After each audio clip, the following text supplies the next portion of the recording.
ce de lume! Stați să le vedeți pe blonde imediat, în câteva secunde. Și că se spune că blondele pe care o să le vedeți imediat, se spune că ele își cumpără cărți de la anticariat. Știți de ce își cumpără blondele cărți de la anticariat? Ca să le cumpere gata citite. În câteva secunde o să vedeți o armată întreagă de blonde. Credeți-mă, unele dintre ele citite, cu multe cărți, altele, depinde. Doi invitați pe măsură în seara asta. Nici nu știu cu cine să încep, cu invitații sau cu blondele sau cu invitații sau cu invitații, da? Ok, armata blondă. Încă un lucru important, printre cele 50 de blonde de data asta o să vedeți celebrități, fete care apar la televizor, fete care apar în tabloide. Puțină răbdare. Începem cu... Doamnelor, domnilor, împotriva blondelor în seara asta, Ozana Barabancea și Pepe!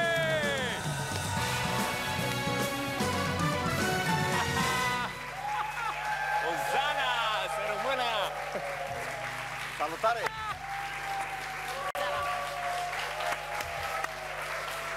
Sunt ale voastre aplauzele! Mamă, ce mișto arăți verdele ăsta! Mersi, verde crud, mai pot mai auzi! Foarte mișto! Uite ce frumos e acum cu liniștea asta, nu e nimeni. Ia uite ce liniște. Auzi și păsărilele. E atâta liniște în jur încât aud cum se izbesc de geamuri razele de lună. Da, de-al meu. Da, razele de lună. Uite mă, și să vezi când vine potopul, când vin toate, armata arde. Deja s-aud păsările. De curiozitate. E un show cu cultură generală, teste de cultură generală. Ce erați praf la școală? Eu la purtare. Purtare? La dirigenție, da. Tot aia cu purtarea, da? Păi ce vrei să zic? Chimie, fizică, matematică? Ți-a scăzut nota la purtare? Nu, întreabă-mă la ce am fost bun. La ce ai fost bun? La muzică. La muzică! La muzică! Păi tot e bine, tot e... Începem, le aducem. 50, mare atenție, printre cele 50 o să descoperim împreună și câteva celebrități. Fete care apar în ziare, fete care apar la televizor. O să vă luptați pe ele pe teste de cultură generală. Le aducem, da? Hai. Pepe, Ozana, doamnelor, domnilor, Blondipedia!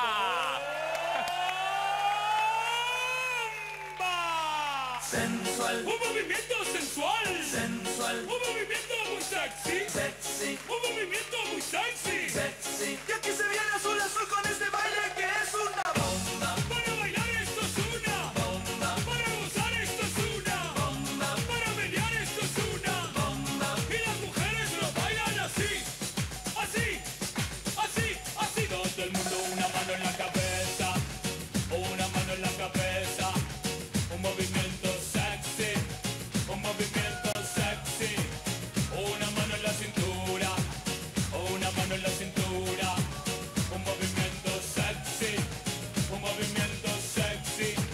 Y ahora empieza a manejar, suavecito para abajo, para abajo, para abajo, suavecito para arriba, para arriba, para arriba, suavecito para abajo, para abajo, para abajo, suavecito para arriba, para arriba, para arriba. ¡Bomba!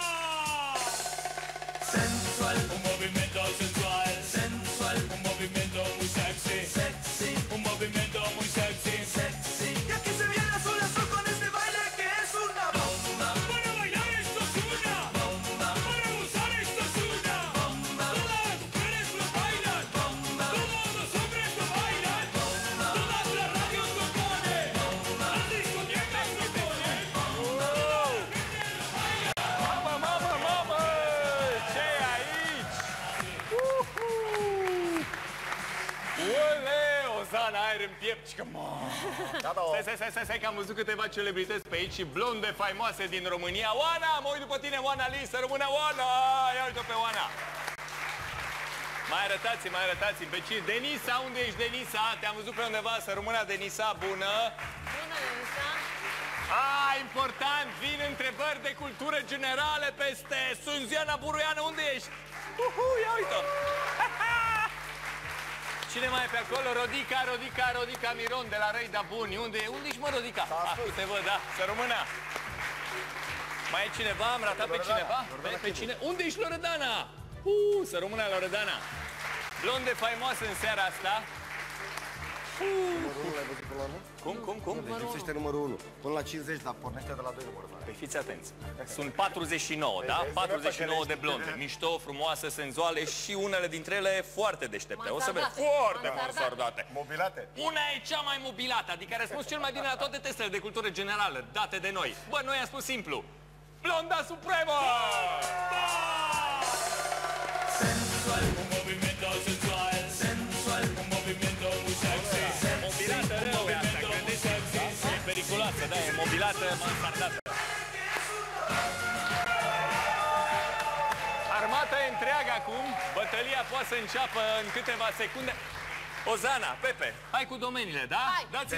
Dați-mi domeniile de cultură pe ecran. Domeniile de cultură generală sunt așa: România veche, vacanță în Turcia, afișe, terasă de vară, croaziere, mare orașe, vacanță în Grecia, soare răsare, ce scrie acolo? SF sau vestitori. Primul rând de blonde! Război!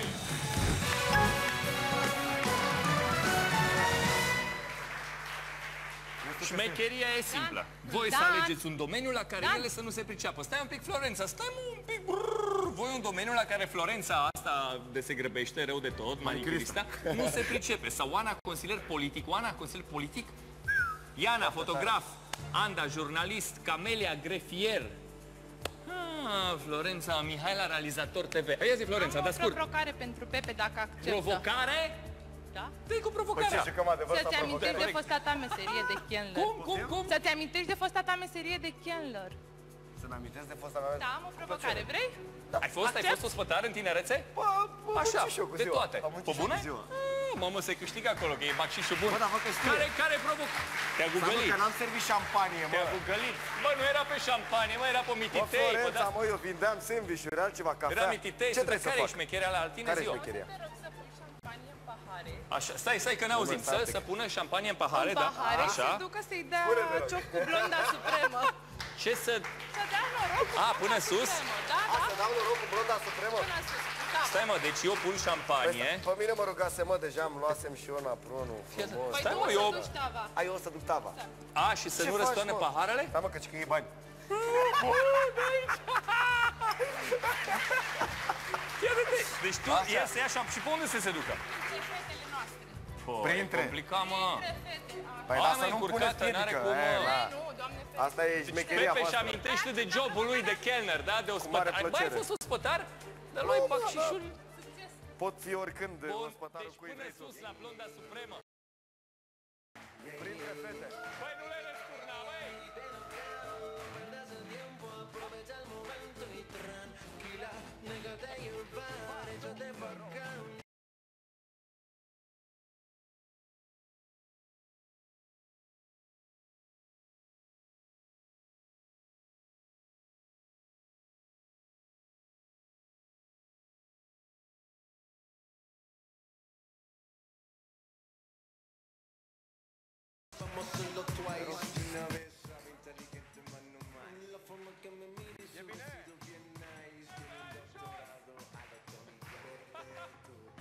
Hai la noi, ăștia de jos! Vedeți-mă voi de treabă în continuare. Bun. Hai, mă, noi credeam Florența! că le răstori. Cred că Florența asta spera să mulțumită? răstori vreo 2 pahare. Ce mă vrei să bei și tu? Voi, Pepe, Florența spera să răstori vreo 2-3 pahare. La tine nimic, le-ai dus așa liniștit. Nu, n-am. Hai jos, ia uite-l, mă. Hai jos, că le ai liniștit.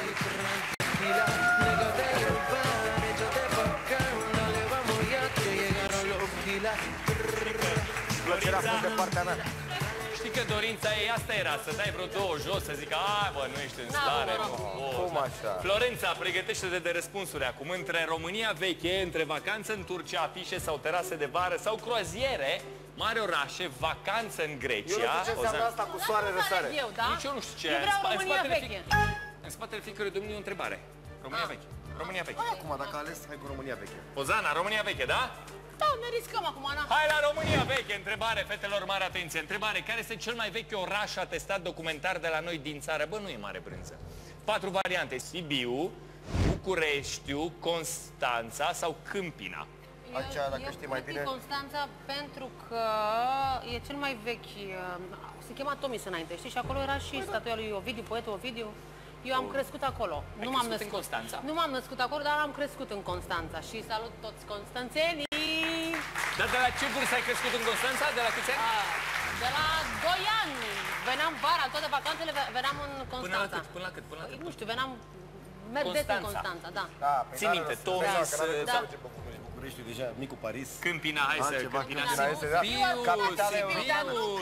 Capitală europeană, dar nu treabă cu Sibiu. întrebarea. Sibiu. Și atestat documentar. Atestat document... Tu zici de chestia aia, cu Ovidiu... Da, și se chema Tomis înainte. Tomis, Constanța... Tomis, 1.000.000 de lei, fiecare răspuns greșit al blondelor de-a prima dată, vedem răspunsurile lor. Hai că a fost și nimereale pe acolo, corect? Corect! Da? E corect? Da, domnișoarelor! La dumneavoastră e răspunsul, Mihaela, Florența, Simona, Camele, Anda, Oana, Iana, dați-ne răspunsurile. Constanța, cel mai vechi oraș atestat documentar. Tomis! Băi, da, măcar una dacă era. Bă, măcar una, mă, la nimereală. Bă, la plezneală, domnișoarelor. Nu vă place la mare? 7 milioane dintr-un foc, la revedere, mulțumim. Bă, una măcar. 7 milioane. Fetele știu de mama. De conste, mama. Care este cel mai vechi oraș atestat documentar de la noi din țară? Sibiu, București, Constanța, Câmpina. Sibiu. Asta e greu. Sibiu, frate. Constanța e cel mai vechi oraș și atestat documentar. Ce e Constanța? Cu Ovidiu, cu astea și acolo. Am avut un prieten care, pe timpul lui Ceaușescu, a vândut statuia lui Ovidiu, fiind pe să o ia. Constanța sau Tomis, de pe vremea romanilor. Constanța este vechiul Tomis. Cel mai vechi oraș din țara asta s-ar putea să fie Constanța. Pentru că a fost la țărmul Mării Negri. Mai un pic și l-ajungi pe Vadim Tudor în urmă. Da. Ce Constanța? Domnișoarelor, vă așteptăm la bătălie. Curaj!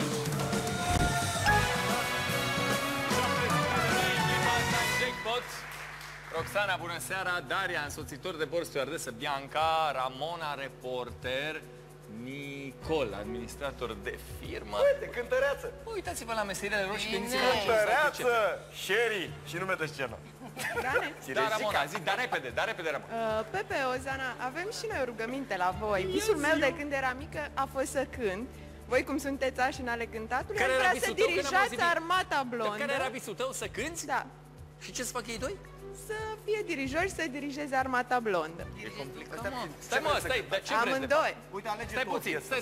Adică ei să aleagă o melodie, ei doi să aleagă o melodie. Voi alegeți melodia și noi să fim și voi să fiți corul. De fapt, care e pentru voi, nu e pentru noi. Adică voi să fiți corul. Dacă noi alegem melodia și voi cântați, să vedem cât de bun sunteți ca și dirijori. Se poate cânta cu 40 de blonde, 40 Și cântați și voi cu noi, bineînțeles. Zi o melodie se poate cânta. Bun, ok, voi corul, da? Era corul Song pe vremuri, știi, condus de Mihalea. Da, Oanță. Și avea o piesă, 7 voi și o vale adâncă. Știu, da. Da, aveam nevoie de un bas, adică un bas vocal, să țină cineva basul. Adică ele? Da, ele. Nu, eu ziceam să țină ele basul. Și fetele să cânte. Ba nu, să țină fetele basul și tu să cânti. Stai, mă, ce înseamnă să țină basul, mă? Stai, mă, ce ai, mă, cu basul, mă? Haideți cu basul. Dar ce fac ele, mă? Hai să spun. Fiți atente. Încercăm, dacă nu iese, asta e. Mă duc să aduc basul din mașină? Nu, Ramona, ce ți-a dat, mă, Ramona, de asta?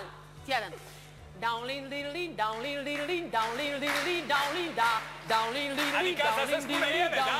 Dar mai tare, mai tare. Oana, listă, vedem cum cântă, Oana. Down lin lin lin, down, merge, hai. Down lin lin lin, down lin lin lin, mai departe. Țină. 7 băi și o vale adâncă, 7 băi și o vale adâncă, dau lică dodă, iauzi lupii, mă mănâncă. Dau lică dodă, iauzi lupii, mă mănâncă.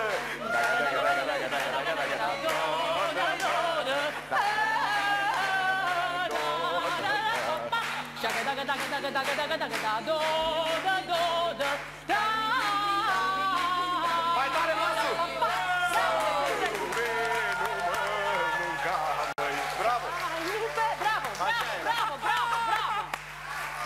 Lupii se mănâncă, Ramona, asta e, bă! Asta e, frumos, să fii cântăreață, că ai fost cântăreață. Ai amintit de lupi acum, pe mine m-a băgat la bancuri. Îl bătrân, cu mușulică. Când a fost cu tataie. Înconjurat de lupi în pădure.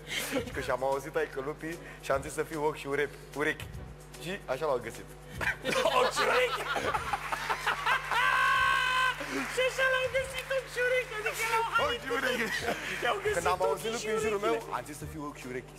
Așa l-au găsit ochi și urechi. Domnișoarelor, domeniile de cultură generală, vacanță în Turcia, trasă de vară, mare orașe, soare, răsare, vestitor, Hai cu vacanță, că tot e vară, tot e frumos. sau, fii atent, vacanță în Grecia sau în Turcia, sau croaziere, sau afișe. Hai în Turcia. Așa scrie, Turcia, nu Grecia. Da, dar e și Grecia, mă, Hai uită și pe Grecia. Grecia. Ce vrei, Grecia sau Turcia? Eu Turcia vreau. Turcia, hai. Pe Turcia? Turcii. Turcia, da? Turcia. Hai la Turcia, vacanță în Turcia, a spus în Turcia, fetelor, a fost, da? Toată lumea a fost în Turcia. Întrebare. Sabia cărui domnitor român se află expusă la Palatul Topkapı din Istanbul? Da, mă, e simplă. E chiar simplă. E sabia lui Mircea cel Bătrân, a lui Grigorescu, Nicolae Grigorescu, sabia lui Nicolae Grigorescu, sabia lui Ștefan cel Mare sau sabia lui Constantin Brâncoveanu? Topkapı. Da. Și Toporiș că nu era? Bumerang. A fost, nu? A fost. Cu pistolul nu s-au putut ăștia cu pistolul. Zine. Cine, normal? Ștefan cel Mare, Topkapı, Istanbul, a fost o dată, de 2 ori, de 3 ori, de 4 ori. La Turcia, frumos la Turcia, am văzut și... Ciao, Ghizel. Tot. Ciao, Ghizel. Joe, ce e asta? Ciao, Ghizel, foarte frumos. Nu știi? Foarte frumos. Airan, nu știi Airan, nu știi kebab? Știu aia cu Arcadaș, și care înseamnă prieten, Arcadaș. Și Cardeș, frate. Uite bă că schimbăm de asta, Arcadaș. Și Cardeș, frate. Cardeș nu știu ce e. Cardeș, Frățioare. Cardeș, dreapta ridicată, Cardeș, la Topkapı se află sabia lui... Ai zis că e toată ciopită, mă, tot era pac. Pentru se bătuse, serios. Tot de ei a fost ciopit. Ștefan... Numai turcii! Chiar nu era greu! Numai turcii i-au stricat sabia lui Ștefan. Pentru că este marinat. Bianca, da? Studentă la ce? La Naval, Bianca, da? Academia Navală. Academia Navală de unde? Din Constanța. Constanța, care e, ții minte, cel mai vechi oraș atestat documentar. Fetelor, dați-mi răspunsul. Topkapı, acolo se află sabia lui Ștefan cel Mare. Bă, nu era greu deloc, cu siguranță merg toate mai departe. Hai, mă! Hai, mă!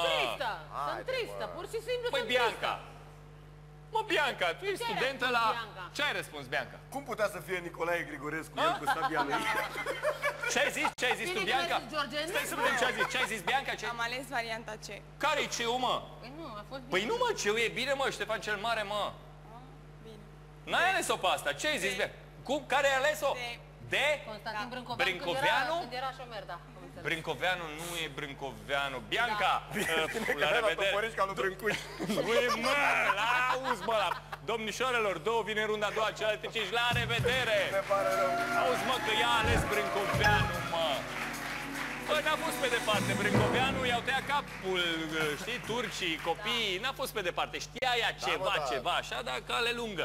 Sabia cărui domnitor român se află expusă la Palatul Topkapı din Istanbul. Topkapı din Istanbul. Mircea cel Bătrân, Nicolae Grigorescu, n-a fost domnitor, Ștefan cel Mare și Constantin Brâncoveanu. Eu nu știu. E Serai, din câte știu eu. Sau, mă rog, Palat. Știu cine este, știu. Iar merge în fiecare săptămână la Istanbul. Dar nu m-am dus... Nu te-ai dus la Mircea cel Bătrân? Tu ești Mircea, da, împărate? Eu zic să mergem pe varianta A, Mircea cel Bătrân. Lui Constantin Brâncoveanu i-a tăiat capul ca să-i enervești pe ăștia, că vezi că știu, Ștefan cel Mare. Sabia lui Ștefan cel Mare. Ștefan cel Mare, Moldova noastră, care s-a luptat pentru noi să fim bine.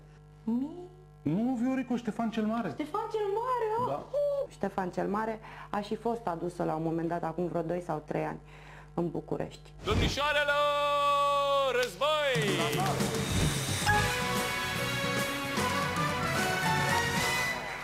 Rodica! Acum să vedem ce alegem. Ia uite-o pe Rodica, să rămână Rodica Miron. Ia uite-o pe Rodica de la Reida Bun. Profesoară de istorie. Janet, profă de istorie, da.